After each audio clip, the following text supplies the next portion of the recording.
जी नमस्कार, मैं हूं राज पाठक। देखिए, काराकाट लोकसभा क्षेत्र जो है वो इन दिनों खूब चर्चा में है। इसके कारण है भोजपुरी के पावर स्टार पवन सिंह। और इस वक्त जो हम आपको खबर देने वाले हैं, अब तक की सबसे बड़ी खबर है जो इस वक्त हम आपको देने वाले हैं।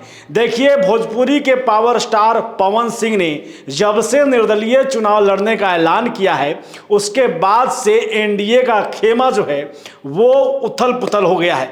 एनडीए के खेमा में लोग बेचैन हैं। तमाम बड़े नेता पवन सिंह से मीटिंग करना चाहते हैं, पवन सिंह को अपने पाले में लाना चाहते हैं। और इन सब के बीच इस वक्त की बड़ी खबर हम आपको यह दे रहे हैं कि पावर स्टार पवन सिंह जो हैं वो दिल्ली चले गए हैं। दिल्ली में उन्हें बीजेपी कार्यालय से बुलाहट भेजा गया है और कहीं ना कहीं पवन सिंह से मीटिंग करने का प्रयास किया जा रहा है। सूत्रों से मिली ये बड़ी खबर इस वक्त हम आपको दे रहे हैं कि पावर स्टार पवन सिंह दिल्ली पहुंचने वाले हैं और दिल्ली में जो है वो 2 दिनों की उनकी मीटिंग रखी गई है।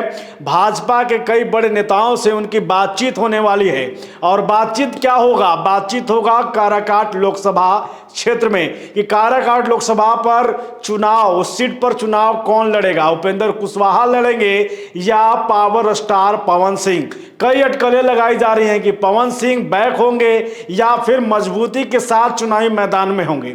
यह भी हम आपको बताएंगे कि पावर स्टार पवन सिंह को दिल्ली में बीजेपी ने क्यों बुलाया है। लेकिन पहले यह समझ लीजिए कि जब से पवन सिंह ने चुनाव लड़ने का ऐलान किया, उसके बाद जो है खास करके एनडीए के जो उपेंद्र कुशवाहा हैं उनकी मुश्किलें बढ़ गई, क्योंकि कुशवाहा समाज 2 भागों में तो बट ही रहा है।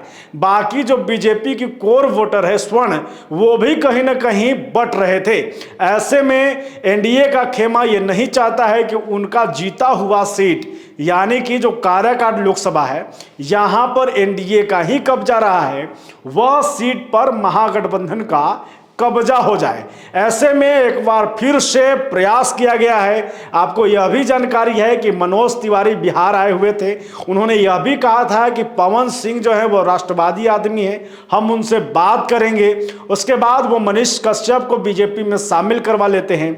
अब बारी पवन सिंह की थी। पवन सिंह को लेकर के जो खबरें सामने आई उसमें यह था कि पवन सिंह कह रहे थे कि हम बैक नहीं होंगे, लेकिन इस वक्त वो दिल्ली पहुंच चुके हैं और दिल्ली में जा करके वो बीजेपी के सबसे बड़े नेता जो हैं उनसे मुलाकात करने वाले हैं। उसमें जो है बीजेपी के राष्ट्रीय अध्यक्ष भी हो सकते हैं, गृह मंत्री अमित शाह होने की बात की जा रही है और मनोज तिवारी तो रहेंगे ही। और ये प्रयास किया जा रहा है कि पावर स्टार को किसी तरीके से रोका जाए, लेकिन पावर स्टार अपनी जुबान पर अगर रहें तो फिर मुसीबत जो है वो उपेंद्र कुशवाहा की बढ़ जाएगी। देखिए, उपेंद्र कुशवाहा को लेकर के कोई नहीं सोच सकता है कि क्या वो बैक हो सकते हैं, लेकिन हम आपको बता रहे हैं कि इसका कारण क्या हो सकता है। दरअसल पावर स्टार पवन सिंह ने सोच समझ करके काराकाट से चुनाव लड़ने का ऐलान किया है। वहीं दूसरी तरफ उपेंद्र कुशवाहा इससे पहले यहां से सांसद रह चुके हैं, उसके बाद यहां से हार भी चुके हैं जब वो इंडिया गठबंधन यानी महागठबंधन से चुनाव लड़े थे और एनडीए से जो है जदयू के महाबली सिंह ने उनको हराया था। ऐसे में फिर से उपेंद्र कुशवाहा को यहाँ पर बीजेपी ने टिकट दिया है और कुशवाहा समाज का वोट बैंक कहीं ना कहीं इस पहले चरण में दिखा कि उनका प्रभाव ज़्यादा बीजेपी की तरफ नहीं गया।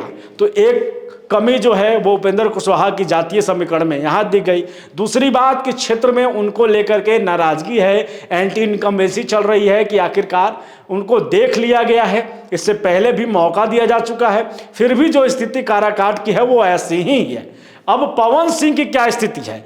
पवन सिंह जब आते हैं तो उन्होंने ऐलान किया कि हम निर्दलीय लड़ेंगे, उसके बाद रोड शो करते हैं, लाखों की संख्या में लोग रहते हैं, लाखों की संख्या में जो है महिलाएं वहां पर आती हैं और उनके बाद यह नहीं बताया जा सकता है कि उसमें स्वर्ण ही वोटर हैं या फिर बाकी के अन्य वोटर्स, बल्कि सभी का आशीर्वाद ऐसा मानो कि पवन सिंह को मिल रहा है। यह भी जो है वो एनडीए के आला कमान देख रहे थे, प्रभाव देख रहे हैं। तो पहला प्रयास तो यह है कि पवन सिंह से बातचीत करके कोई हल निकाला जाए।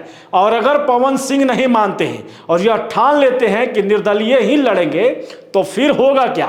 फिर बीजेपी के पास ऑप्शन है कि उपेंद्र कुशवाहा को मनाया जाए, उपेंद्र कुशवाहा को कहा जाए कि आप बैक आ जाइए, आपको हम किसी तरीके से अन्य माध्यम से टिकट दे करके, यानी राज्यसभा की बात आ सकती है और उन्हें फिर काराकाट से बैक कराया जा सकता है और फिर आमने सामने हो जाएंगे पावर स्टार पवन सिंह और दूसरी तरफ से महागठबंधन से राजा राम सिंह। तो ये स्थिति बन रही है और इसे लेकर के अब पवन सिंह दिल्ली पहुंच चुके हैं। दिल्ली में जो है वो बीजेपी की बड़े जो आला कमान अधिकारी हैं, नेता हैं, उनसे वो बातचीत करने वाले हैं और 2 दिनों में, यानी आज और कल का दिन बहुत महत्वपूर्ण है। हम लगातार इस पर नजर बनाए हुए हैं कि आखिरकार पवन सिंह स्टैंड क्या लेने वाले हैं।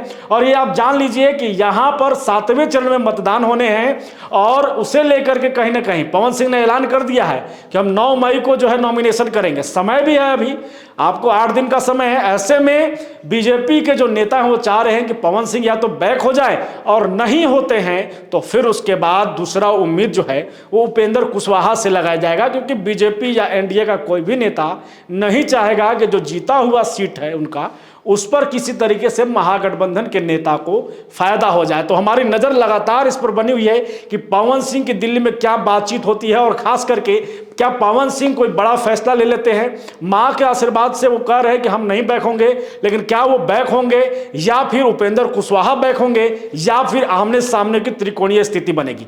तमाम जो खबरें हैं उस पर नजर हमारी है और लगातार हम दिल्ली के रिपोर्टर से भी लाइनअप करेंगे, उनसे भी बात करेंगे कि क्या कुछ स्थिति जो है वहां पर देखी जा रही है। फिलहाल हमारे साथ बने रहिए, हमारे चैनल को सब्सक्राइब कर लीजिए, लगातार हम इस पर आपको अपडेट देते रहेंगे। धन्यवाद।